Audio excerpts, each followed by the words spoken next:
పెద్దపల్లి జిల్లా గోదావరి ఖనిలో కారు బీభత్సం సృష్టించింది.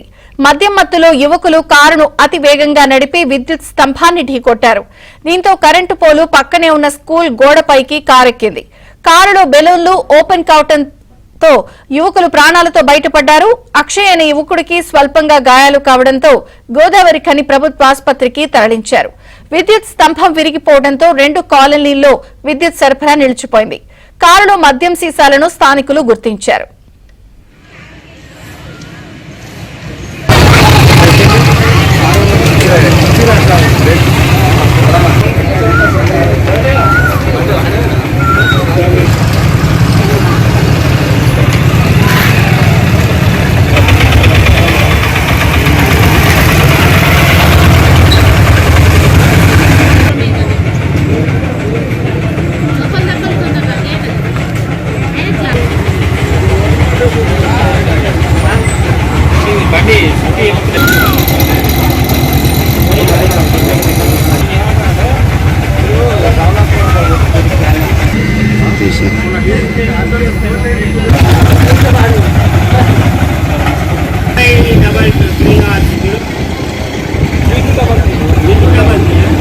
Yes,